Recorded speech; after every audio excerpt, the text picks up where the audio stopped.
Salut à tous et à toutes et bienvenue dans Caféine. Pour cette émission post-Christmas et aussi la dernière de l'année 2013. Petit Papa Noël, tu es descendu du ciel et y es déjà remonté. Mais l'esprit de Noël et des fêtes est encore présent et ce je vous le souhaite pour toutes les vacances et plus loin encore. Dans cette ambiance de fête, dans la douce chaleur de l'amitié, du rire et des radiateurs du studio de Radio Présence, c'est parti pour les dernières chroniques de l'année 2013. Allons-y, c'est Pierre-Emmanuel qui commence, comme à l'accoutumée. Quelle surprise nous réserves-tu cette fois-ci ?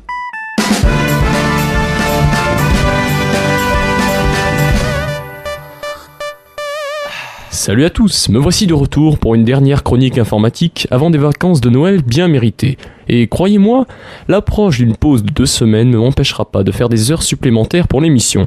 Et histoire de rester un peu dans la continuité de ma dernière chronique, je vais précéder celle-ci d'une surprise, comme le voulait Timothée, et d'une petite anecdote croustillante comme je les aime. Dans ma chronique de la semaine dernière, j'ai évoqué la nouvelle politique de contrôle des droits d'auteur de YouTube, vous expliquant ainsi que les nouvelles règles n'ont pas, mais alors pas du tout plu aux utilisateurs. Malgré les protestations, YouTube a affirmé que ces changements seraient adaptés au bénéfice des utilisateurs, que c'est beau, avec une assurance qui laisse espérer un minimum de clémence. Mais cette semaine, des créateurs de jeux vidéo ont vu certaines de leurs créations signalées pour infraction au copyright, dont Jonathan Blow, vous ne le connaissez peut-être pas. Pas d'erreur possible, il s'agit d'éditeurs connus du public, et pourtant ils se sont trouvés privés de leurs droits. Le problème ? Le programme de détection des fraudes répondant au doux nom de Content ID est devenu totalement hargneux, digne d'un officier de la Gestapo, limitant du contenu qui n'aurait pas dû l'être. Ainsi, Jonathan Blow, qui venait de publier une vidéo commentant son jeu bien connu, a vu sa vidéo détectée comme illégale. Et le programme robot lui reproche d'avoir violé les droits de Sony, une société qui, en fait, n'a vraiment rien à voir là-dedans. Un gros cafouillage donc, qui remet sérieusement en question la façon dont YouTube protège les œuvres privées. Mais ce n'est pas là le propos de cette chronique. Je vais maintenant vous parler des lois qui s'appliquent au web en France. J'ignore si vous le savez, mais la semaine dernière, une loi a été adoptée finalement en toute discrétion par le Parlement, nommée Loi de programmation militaire. On peut dire que la simple lecture de ces mots insuffle un fort effluve de protestations et polémiques en tout genre. Et malgré le penchant réputé des internautes pour râler et critiquer avant même de savoir de quoi ils parlent, on peut dire qu'il y a, pour une fois, vraiment de quoi s'inquiéter.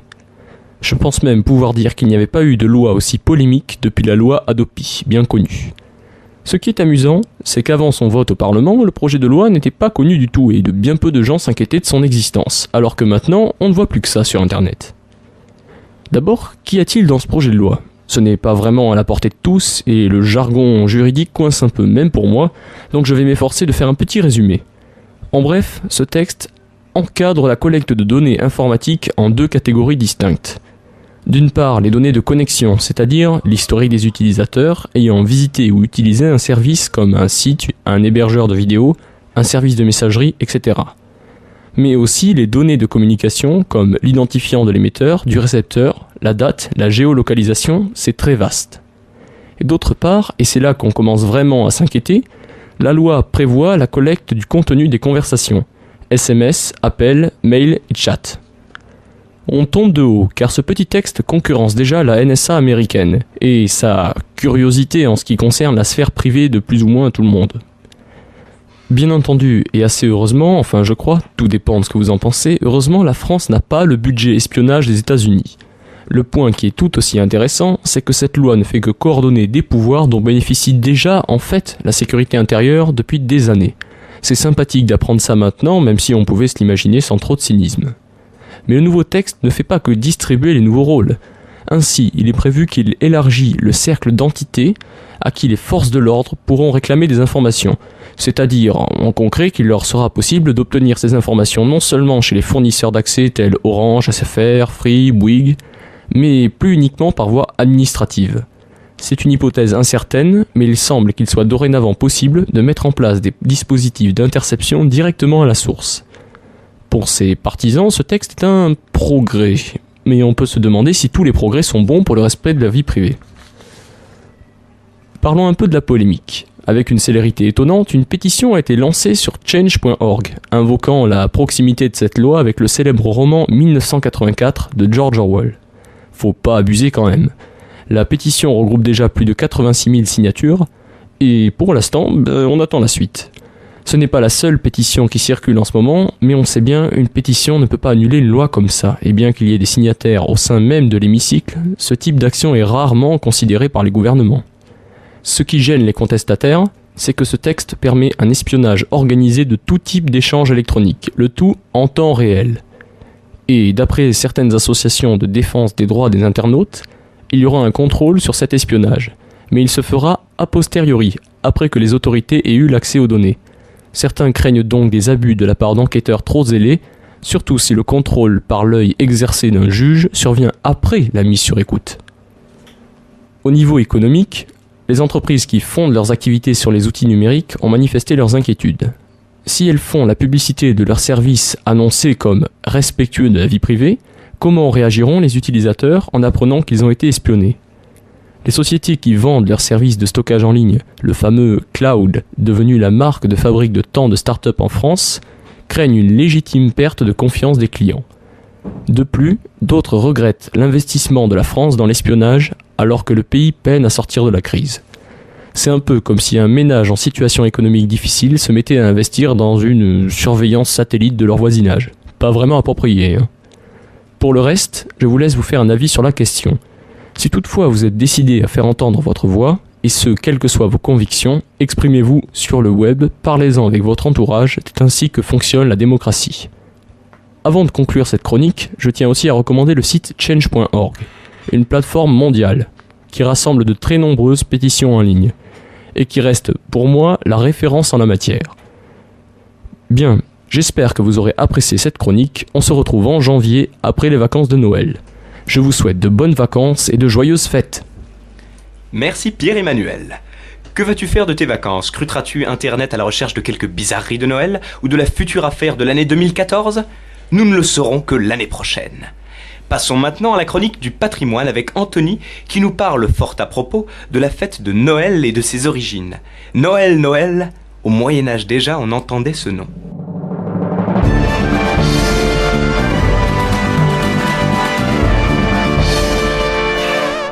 Salut à tous.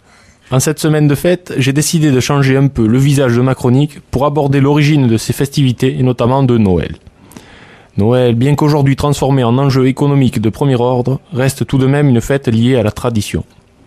Si tout le monde sait ce qu'elle représente pour le monde chrétien, ce qu'on sait moins, c'est qu'elle est en fait beaucoup plus ancienne que la naissance de Jésus et que de nombreuses cultures antiques célébraient déjà une fête dans la période du 25 décembre. Depuis des siècles, le solstice d'hiver, c'est-à-dire le moment de l'année où la journée est la plus courte, intrigue de nombreuses peuplades sur toute la planète. Étant donné que beaucoup d'entre elles vénèrent un dieu du soleil, leur souci principal est donc que l'astre qui leur donne lumière et chaleur ne se lève plus. Entourés d'un grand nombre de symboliques, les jours qui avoisinent le 25 décembre sont ainsi le cadre de nombreuses célébrations religieuses dans de multiples cultures. Une des traces les plus anciennes de cette tradition se trouve dans le culte de Mitra. Ce dieu apparaît vers le 2e siècle avant notre ère en Perse, c'est-à-dire dans la région de l'Iran actuel, et la célébration de sa nativité partage plusieurs caractéristiques avec le Noël chrétien. Tout d'abord, la fête de sa naissance, fixée comme par hasard le 25 décembre. Ensuite, il serait né soit d'une pierre, soit dans une grotte sous le regard de berger, et sa mère, la déesse Anaïta, serait une vierge. Ça nous rappelle rien ? Ce culte se répandit assez rapidement dans tout le bassin méditerranéen, influençant donc l'Empire romain. À Rome, justement, une fête se déroulait chaque année autour du solstice d'hiver, les Saturnales. Elles avaient lieu en l'honneur du dieu Saturne et en mémoire de son séjour dans le Latium avant la fondation de Rome. Il aurait alors rassemblé les hommes éparpillés dans les montagnes et leur aurait donné des lois tout en les gouvernant avec douceur. Cette période mythique est surnommée l'âge d'or. En souvenir de cette époque, au cours des Saturnales avait lieu une inversion provisoire de l'ordre hiérarchique des hommes et des choses. L'autorité des maîtres sur les esclaves était suspendue, et ces derniers avaient donc le droit de parler et d'agir sans contrainte. Ils sont libres de critiquer les défauts de leurs maîtres, de jouer contre eux, et même de se faire servir par eux. Les tribunaux et les écoles sont en vacances, et les exécutions interdites, le travail cesse. On trouve aussi dans cette célébration une origine au fait d'offrir des cadeaux à Noël, puisque c'est déjà à l'époque romaine qu'on fabriquait et on offrait des petits présents pendant les Saturnales. Plus tard, alors que le christianisme commence à s'imposer, cette fête païenne pose problème. Elle continue à être célébrée par la majorité de la population et on en retrouve trace jusqu'au Moyen-Âge dans la fête des fous et la fête de l'âne qui était célébrée le jour de Noël. Pour anéantir ces croyances, l'Église décide au IVe siècle de fixer au 25 décembre la nativité de Jésus. Alors que sa venue au monde ne se serait... J'ai fait exprès quoi. Alors que sa venue au monde se serait passée en automne. Selon cette version, Jésus serait né à Bethléem dans une grange ou une grotte entourée d'animaux. Les bergers, alertés par un ange, auraient accouru. Vous l'aurez remarqué, l'Église s'est alors largement inspirée du mythe de Mithra. Au fil des siècles, de nombreux symboles se sont rajoutés à la cérémonie, comme la crèche, qui représente la scène de la naissance. La première du genre aurait été réalisée en 1223 par saint François d'Assise à Greccio en Italie, et cela aurait été une crèche vivante. Depuis, cette tradition s'est généralisée et nombreuses sont les familles où le pied du sapin est orné d'une petite crèche. Le sapin, justement. Son origine se situerait à Célestat, en Alsace, où le premier arbre de Noël aurait été dressé en 1521.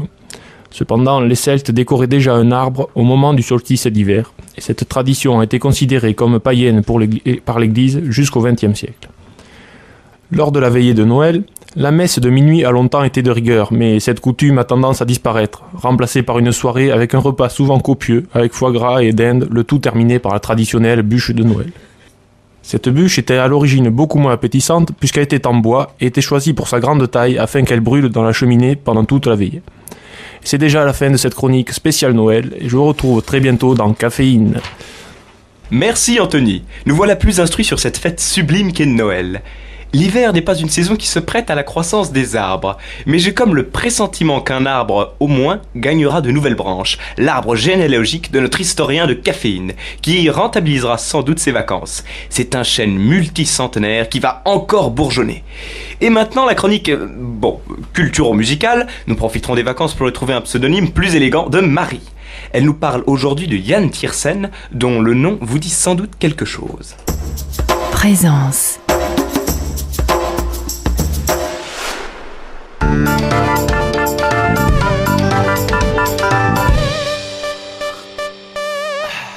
Bonjour à tous, aujourd'hui j'ai le plaisir de vous parler de Jan Tiersen. Jan Tiersen, peut-être ce nom vous dit-il quelque chose. Si je vous dis Le fabuleux destin d'Amélie Poulain ou encore Goodbye Lénine, ça vous dit quelque chose? Jan Tiersen est en fait le compositeur de la bande-son de ces deux films. Il est né en Bretagne le 23 juin 1970 et a grandi à Rennes. Il détestait l'école. À l'âge de 6 ans, il a manifesté son envie de faire de la musique et il est entré au conservatoire où il a excellé.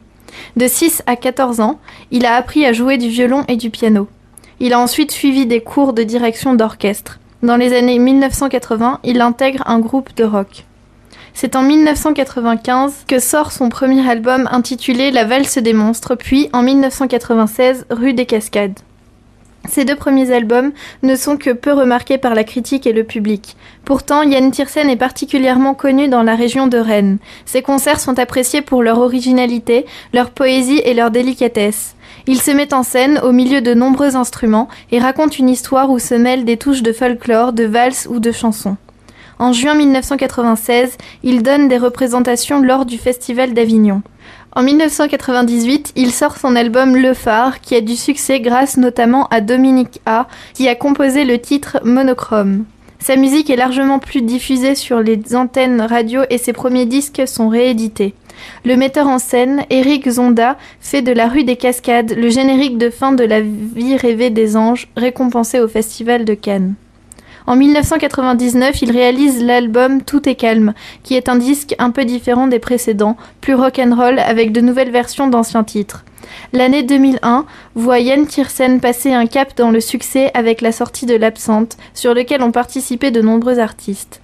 Le même mois sort la bande originale du film Le fabuleux destin d'Amélie Poulain, bande originale qu'il ne compose pas mais qui reprend de nombreuses chansons. Celle-ci sera un succès commercial. Les Victoires de la musique lui décernent le titre de la meilleure bande originale de film. Durant les années 2000, il sort plusieurs albums, Goodbye Lénine, Les Retrouvailles ou encore Dust Lane, et compose la bande-son du film Goodbye Lénine et Tabarly. Personnellement, j'ai découvert Yann Tiersen grâce au film de Jean-Pierre Jeunet, Le fabuleux destin d'Amélie Poulain, et j'ai été touchée par sa musique. Je trouve son univers enveloppant et doux. On retrouve dans ses compositions la scène, le voyage, la nostalgie. Sa musique berce, met de bonne humeur ou rend mélancolique, mais en tout cas, elle ne laisse pas insensible. Je vous propose maintenant d'écouter la valse des monstres, issue de l'album du même nom.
C'était La valse des monstres de Yann Tiersen et je vous propose maintenant d'écouter La Noyée, extrait de l'album Le Phare.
Voilà, c'était La Noyée de Yann Tiersen. Je vous souhaite à tous une bonne soirée ainsi que d'excellentes fêtes. Merci Marie. Que peut bien faire une littéraire comme toi pendant ses vacances? Ah, vraiment, je ne vois pas. Si, j'imagine que nombre de livres vont défiler sur ta table de chevet et qu'autant de partitions passeront sur le pupitre de ton piano. Ce sont de belles vacances que voici, entre repas de fêtes et de famille, saines occupations et communions avec un des plus merveilleux amis que nous a donné la société moderne, notre oreiller. Mais c'est l'heure de la chronique Bliss et Natura.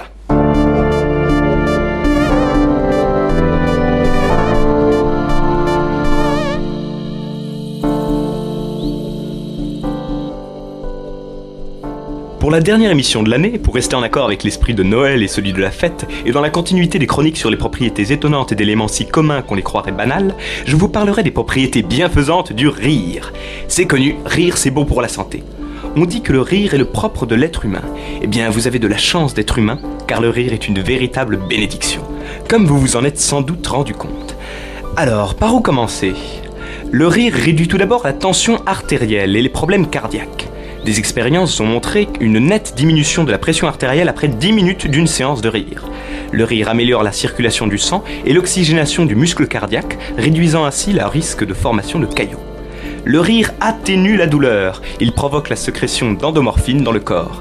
Les propriétés antalgiques de ces hormones réduisent immédiatement la douleur. J'ai sous la main un exemple intéressant.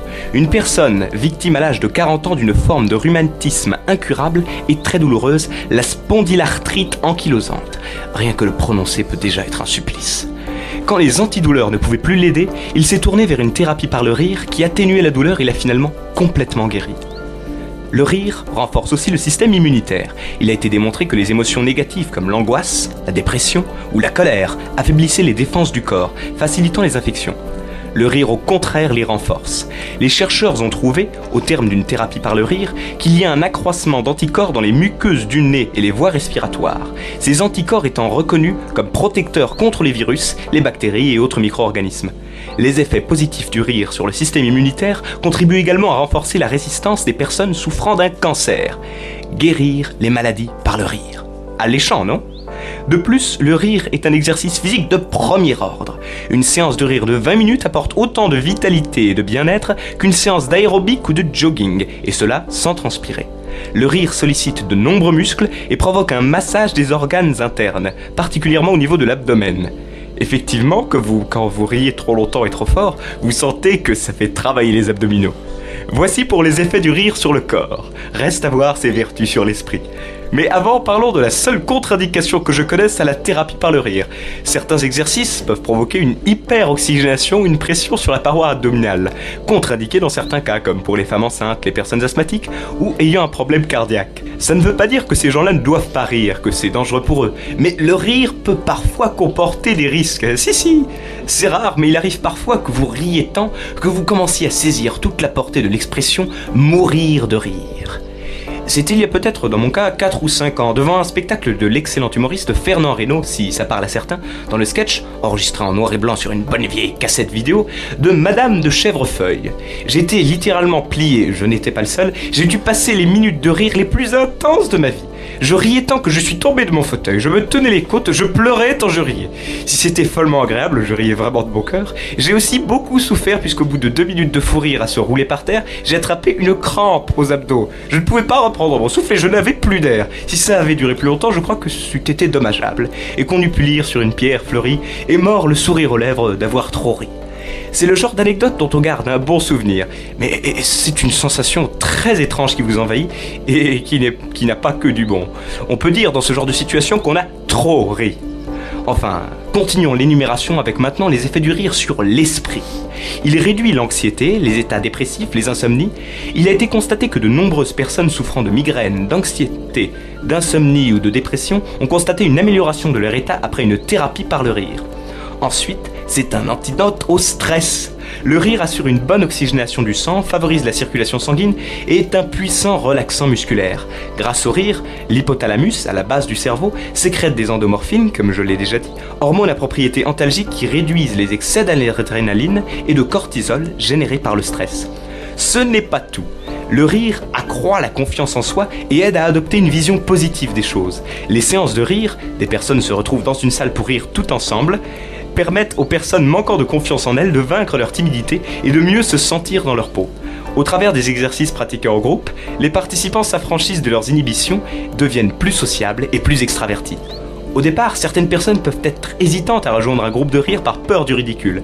Une fois cette étape franchie, elles prennent plaisir à participer aux séances, viennent avec des suggestions et développent ainsi leur personnalité et leur qualité de leadership.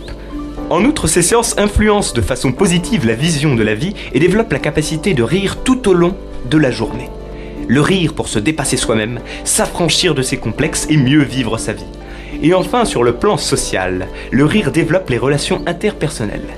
Le rire est le chemin le plus direct entre deux personnes, disait Charlie Chaplin. Rire en groupe crée un sentiment de communauté et favorise l'ouverture aux autres. Le fait de s'exposer en train de rire à d'autres personnes renforce les liens d'amitié. Il est significatif de constater qu'il est possible, et même particulièrement agréable, de rire avec des personnes de tout âge, de toutes origines, de toute culture. Le rire abat les barrières et permet de se faire rapidement de nouveaux amis. Vous l'avez compris, le rire est une véritable bénédiction. C'est une thérapie pour le corps et pour l'esprit, en plus d'être fédérateur des communautés et des groupes sociaux. Le rire est une discipline saine, une véritable clé vers l'épanouissement et la plénitude. Et j'espère que vous aurez moultes occasions de la pratiquer durant ces jours de vacances et de fêtes. Bliss Natura, c'est tout pour cette fois. Caféine, c'est fini pour l'année 2013. Vous pouvez retrouver toutes les précédentes chroniques, celles-ci y compris sur notre page Facebook ou sur YouTube. Notre profil est Caféine Figeac. Nous vous souhaitons d'excellentes vacances, une bonne soirée sur Radio Présence et tous en chœur. We wish you a Merry Christmas, we wish